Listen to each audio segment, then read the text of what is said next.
গ্রামের পোটরাজ দামার বাড়ির আবহাওয়া ভারী। সমস্ত জায়গায় কেবল লোকেরা হাঁটুর ওপর মাথা রেখে বসে। দামার বউয়ের চোখে জল ভরা।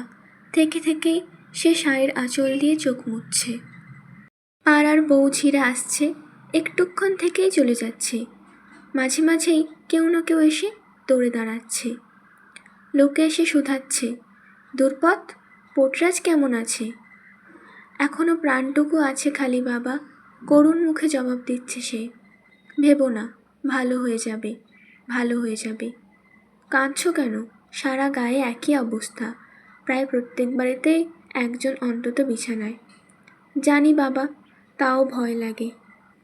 দুর্পদ কারো যাওয়ার সময় হলেই সে যাবে, আর যার সময় হয়নি, যাই রোগ হোক না কেন সে টিকে যাবে। জানি বাবা, ঠিক, কিন্তু বড় কঠিন রোগ। কেউ না বলেছে এখন ঠাকুরের মুখ চাওয়ার সময়, হয়তো এবার মা ঝেঁটিয়ে নিয়ে যাবেন তার কাছে সকলে সমান। ঠিক এই সময় বাড়ির সামনে নিম গাছে একটা কাক চেঁচিয়ে ওঠে। দুর্পদ বলে, এই বাচ্চারা মার বেজন্মাকে, পোটরাজকে ডাকে রে। কাকটা ডেকেই চলে। দুর্পদের ছেলে তার দিকে ঢিল ছোড়ে। ডাকতে ডাকতেই কাকটা উড়ে পালায়। সব সময় বেজন্মাটা আমাদের সাপমন্নি করছে, দুর্পদ গজগজ করে আপন মনে। এ হলো আষাঢ় মাস, সারা আকাশ মেঘে ঢাকা, সমানে ঝিরঝিরিয়ে বৃষ্টি পড়ছে। মাটি কাদায় আঠাল হয়ে এলো, গুমোট। গাছের পাতা একটুও নড়ছে না, স্থির। তা থেকে ফোঁটায় ফোঁটায় জল ঝরছে। দামার বাড়ির দরজায় একটা কুকুর টানা চিৎকার জুড়ে দিল। শুনে দুর্পদের প্রাণ শুকায়।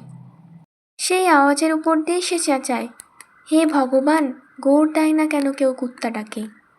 ছেড়ে দাও, ভবিষ্যতের কথা বলছি গো, দুর্পদের পাশে বসা বউটি বলে। তখন দুর্পদের অন্য পাশে বসা বঞ্চলা বলে, দুর্পা, মারিয়ায়ের যাত্রা গিয়েছিলি তো? যেতে ভুলি কি করি?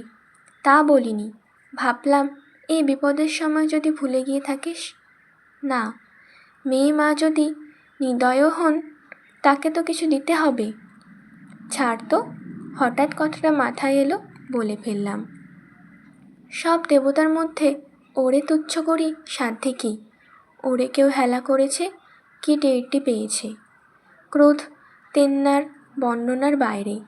ওরে তুষ্ট রেখে ভালো করেছিস, এবার সে ভালো হয়ে যাবে। মেয়েটি দুর্পদের মুখে তাকিয়ে যোগ করে, এই দেখো, কাঁদিস কেন? কাঁদলে অমঙ্গল হয়। দুর্পা, তোর স্বামীর কিছু হবে না রে, মা ওকে দেখবেন। সে তো বটেই, ওর বাপ মা মায়ের কাছে মানত করেছিল ওকে, সেজন্যই তো পোটরাজ। বঞ্চলাবাই বলে, তাহলে এই তো বুঝেছ, দামা হলো গিয়ে মায়ের পোটরাজ, তার ভক্ত। নিত্যি পুজো করে। মা কি তার ভক্তকে ভালোবাসেন না? তার রোষে সে পড়ে কি করে? ব্যাপারটা কি, উনি কি দেখতে পান না এ ঘরে ছোট ছেলেপেলেরা রয়েছে? দুর্পা বলতে শুরু করে, এই সব কথাই মনে জেগেছে গো। হে মা, তোমার রেশে পড়লাম কেন? এই বাড়িতে ঢোকা স্তক মঙ্গলবারের শুক্রবারে তোমার নামে উপোস করেছি। হে মা, বছর বছর তোমার যাত্রা করি, তোমায় দুধে দইয়ে চান করাই, সবুজ শাড়ি পরাই, কপালে হলুদ কুমকুম দিই, তোমার সম্মুখে ভোগ দিই, নারকেল দিই। প্রতি আষাঢ়ে অমাবস্যায় তোমার সামনে স্নানের পর ভেজা শাড়িতে গড়ান দিই। বছর বছর যেমন পারি তোমায় দিই, ছাগল দিতে না পারলে কুঁকড়ো দিই, তোমার ডোরে রক্তের ছড়া দিই। মা, এই বাড়িতে যেদিন থেকে বউ হয়ে এসেছি, তোমার সামনে পিদিম দিয়েছি, কখনো তোমায় আধারে রেখেছি? বলো মা, তোমারে এত ভক্তি করি, তবু আমার কপালে এমন কেন মা? মা, তোমার লীলে বুঝি না। দুর্পদ বলেই চলে, বলেই চলে, তার গলায় আরতি। শেষে মারিয়ায়ের মন্দিরের দিকে মুখ করে হাত জোড়ো করে সে প্রার্থনা করে, দেবী, আমি কি কোনো ভুল করেছি? কি ভুল করেছি? ভুল করে থাকলে শাস্তি দাও, কিন্তু আমার স্বামীকে বাঁচাও। তার হাগা বমি বন্ধ করে তাকে ভালো করো মা।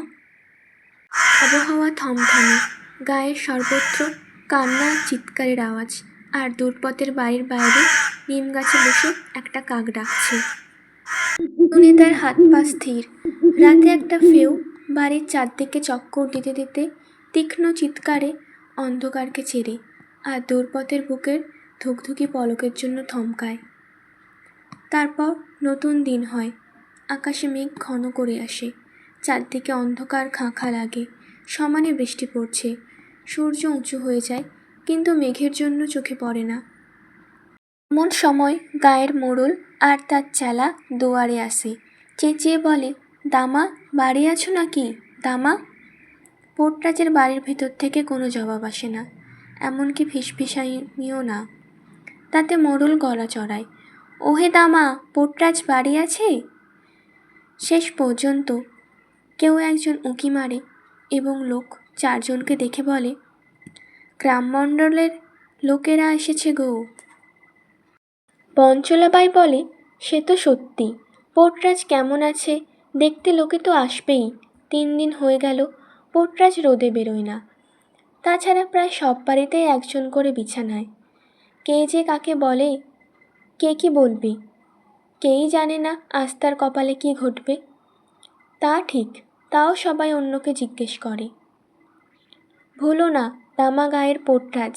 আর এখন যখন মা খেয়াল শুরু করেছেন, যেই তার সামনে পড়বে সেই তার কোপে পড়বে। তাই এই দৌড়ে লোককে আসতেই হবে।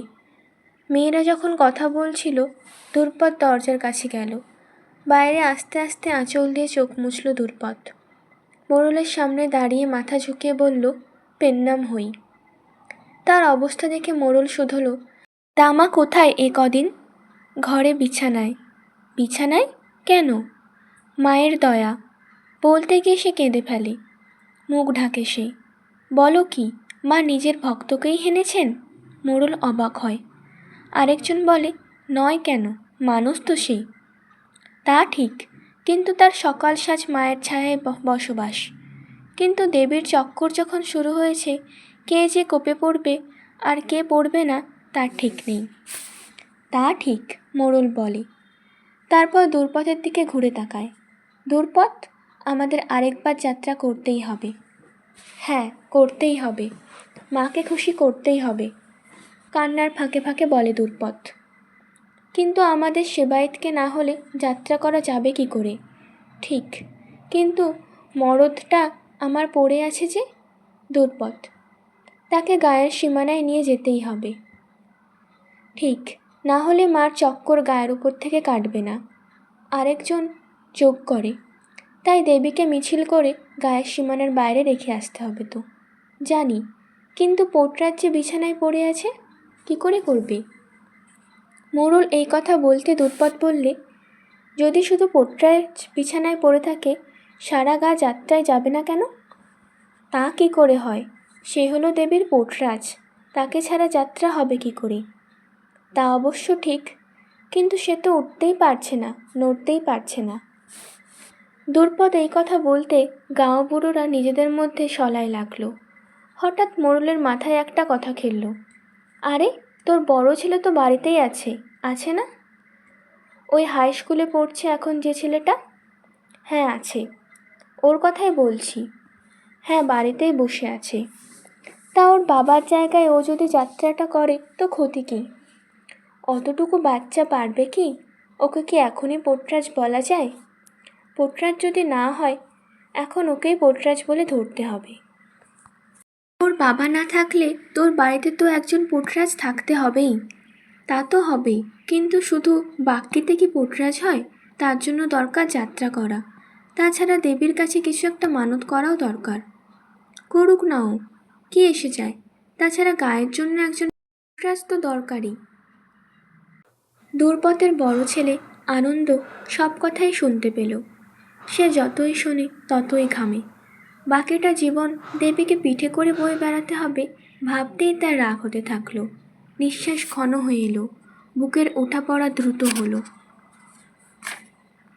ইতিমধ্যে মোড়লের সঙ্গে যারা এসেছিল তাদের মধ্যে একটা লোক সবজন্তার মতো বলে উঠল, ও রাজি না হলে গোটা গাটাই মায়ের কোপে পড়বে। হতে পারে, কিন্তু একবার পোর্টরাজ হলে সারা জীবনে তোকে পোর্টরাজ থেকে যেতে হবে। হ্যাঁ, তো সে খারাপ কি? ভালোই তো। তোমরা বলছো ছেলে আমার হাই স্কুলে ইংরেজি পড়ছে, তো পোট্টা ছেলে স্কুল কি পালিয়ে যাবে? তুমি তা বললে কি হবে? কিন্তু ওর কেমন লাগে তা তো ভাবতে হবে। বা কেবল ছেলের কথাই ভাবছিস? বাকি গাঁটার কি হবে? দুজনের কথাই ভাবতে হবে। হঠাৎ মোড়লের সঙ্গে যারা এসেছিল তাদের মধ্যে একজন একরোখা গোছের লোক কর্কশভাবে বলে উঠল, ছাড় তো, ওকে পোট্রাজের পোশাক পরিয়ে পাঠাচ্ছিস কি না? হ্যাঁ না, গায়ের ধারে মিছিল নিয়ে যেতে হবে। এই ধমকানোর সুর শুনে আনন্দ রাগে কাঁপতে শুরু করলে। লাফিয়ে উঠে সে হাত মুঠি করলে। রাগে তার চোখ ঠেলে বেরোচ্ছে। দুর্পদ ঠিক সেই সময় জবাব দিলে, এরম কথায় মায়ের রোগ কি পড়বে? মোড়ল দুর্পদকে বলে, কথা ঘোরাস না, কাজের কথা বল, ভবিষ্যতের কথা ভেবে বল, হ্যাঁ কি না। ভয় দেখিয়ে গ্রামমণ্ডলের লোকেরা ফিরে গেল। দুর্পদ বোঝে না কি করবে। ঘরে গিয়ে কপাল চাপড়ে মেঝেতে বসে পড়ে সে। দামা শূন্য দৃষ্টিতে বউয়ের দিকে তাকিয়ে থাকে। আর আনন্দ দৌড়ে বাড়ি থেকে বেরিয়ে যায়। দুর্পদ ভাবে, ছেলেটা দৌড়ে গেল কেন? ভাবতে ভাবতে উঠে সে দরজায় যায়। দেখে সে মারিয়ায়ের থানের দিকে হনহনিয়ে যাচ্ছে। চেঁচিয়ে ডাকে, আনন্দ, আনন্দ, কিন্তু আনন্দ দ্রুত চলে যায়। সেদিন অনেক রাতে সে বাড়ি ফিরে আসে। তাকে দেখে মনে হয় একটা কোনো ঘোরের মধ্যে আছে। রাত্রি যায়, সকাল আসে। সূর্য উঠলে সে চুপচাপ কাছের নদীতে চান করতে যায়। চান সেরে ধীরে ধীরে বাড়ি ফিরে বাবার পাশে এসে বসে। বাড়িতে তখনও যারা আছে তাদের কথা শোনে সে, মন দিয়ে শোনে। শুনেছ, মা নিজের গায়ের ধারে গিয়ে বসে আছেন। হা ভগবান, গেলেন কি করে? বলিস কি রে, গেলেন কি করে? দেবতা তো, আজ এখানে কাল ওখানে, বিশ্ব সংসার ওনারই হতে। ঠিক কথা, দেবীর লীলা, পেত্তয় যায় না। যা বলিস বল। দেখে মনে হলো মা খুশিতে বসে। একটা নতুন সবুজ শাড়ি পরেছেন, গলায় অনেকগুলো সবুজ বালা দিয়ে তৈরি একটা নতুন হার, রূপোর চক্ষু, সামনে চেয়ে আছে। তাই কি খালি? সারা গা সেখানে ভেঙে পড়েছে। দুর্পদ মাঝে এসে পড়ে। সত্যি সত্যি নাকি? তার এখনও সন্দেহ যায়নি। সত্যি তো বটেই, মা নিজেই গায়ের ধারে চলে গেছেন। বসার জায়গাটাও নিজে বেছেছেন। গায়ের লোকের বিশ্বাস দেবীর চক্কর এবার কেটে যাবে। ঠিক, এতেই বোঝা যায় দামাকে দেবী কী চোখে দেখেন। পোটরাজ বটে। বলছো তাই? দুর্পদের আর খুশি ধরে না। লোকে বলছে বটে দামার ভক্তির জোরেই মা গায়ের ধারে গেছেন। লোকে বলছে দামা বড় পুণ্যবান। দামা যে এতক্ষণ মরার মতো শূন্য চোখে শুয়েছিল, শুনতে পেল। দেহে যেন সে বল ফিরে পেল। উঠে বসে জল চাইল সে। খুব তেষ্টা পেয়েছে, এইভাবে জল খেলো। তারপর একটু গরম ভাতের পায়েস খেলো। বেশ ভালো বোধ করতে লাগলো সে। তাকে উঠে বসতে দেখে দুর্পদ একটু ঠান্ডা হলো।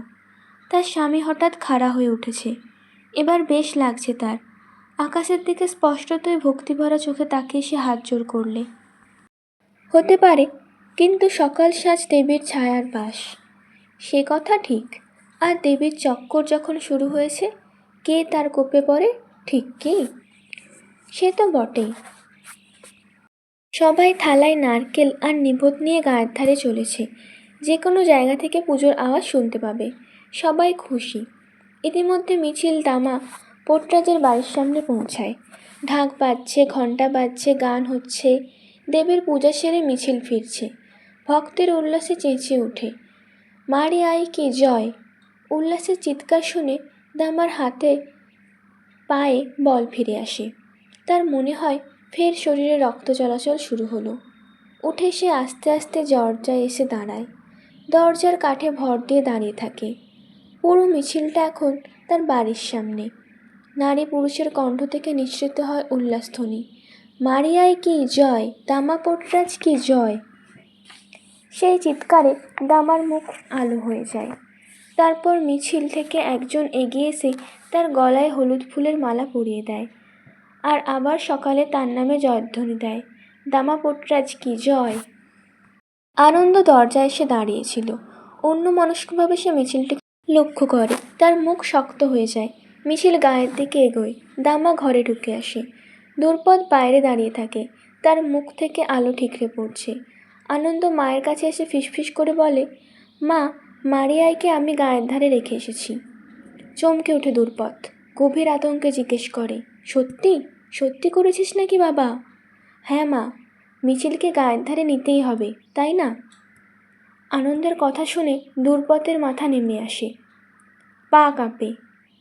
ছেলেকে হঠাৎ কাছে টেনে কাঁপা কাঁপা গলায় বলে, আনন্দ, ভুলিস না, কাউকে কখনো বলবি না, আমার মাথার দিব্যি, কাউকে না। এই বলে তাকে আবার জড়িয়ে ধরে। এবারে হাসে আনন্দ।